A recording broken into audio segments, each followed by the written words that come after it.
واحنا طبعا بقى في حواري بوخارست. فاكر كان اسمك ايه في بوخارست ولا لا؟ بلابيلو، الصلب بلابيلو. انا عايز اقول لك على حاجه قسما بالله، واحد من اهم ادواري بجد. لا انت كنت عظيم في في المسلسل الشارع ده. لحد في حد، انا كنت في ابو ظبي بصور فيلم، ساب كل حاجه وقال لي والله يا اخي السول بلابيلو. حياة ربنا.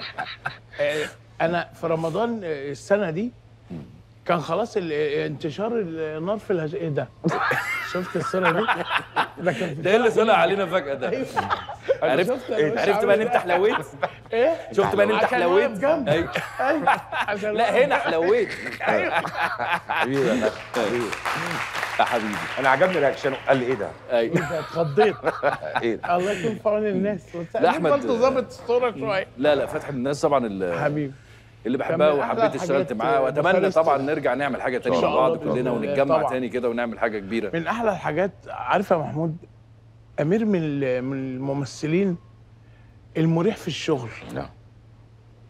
دايما حتى لو انت بيشتغل ما شاء الله عليه ساعات طويله، يعني انا كنت اقع هو طب معلش يا فتحي وبتاع، جميل في الشغل دايما، طيع، ياخد شكل الحكايه. فبوخارست دي انا مش في موقف مش هنساه. فاكر ان انت احمد صيام، الاستاذ احمد صيام كان دايما بنروح في مشاهد على القهوه. أيوة. هو يقعد على القهوه محمود احمد صيام يشوف الطاوله، الاكسسوار بيجيبوا لنا طاوله نعم. عشان نعمل ان احنا بنلعب.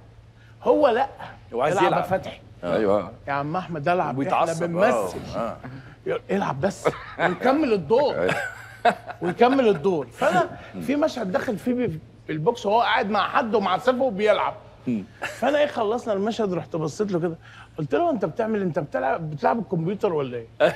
كويس. اتاخد الافيه ده وبعد كده بقى ترند ايوه من كتر ما هو طبعا.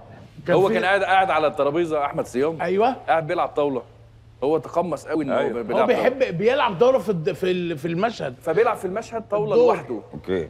فاحمد فتحي ده نزل من البوكس، رمى افيه غريب جدا ما يجيش على دماغ حد. قال له جاريه. انت بتلعب الكمبيوتر قال له ولا انت بتلعب الكمبيوتر. مش عارف، هو قاعد بيلعب لوحده. هو تقول له يعني طبعا ما عرفش يمسك نفسه طبعا من حلو الافيه زي أوي ده. ده في اخر المشهد كان المشهد خلص، هو مصر يلعب. طب ما احنا بنمثل، بيلعب بجد الدور أيوة بجد.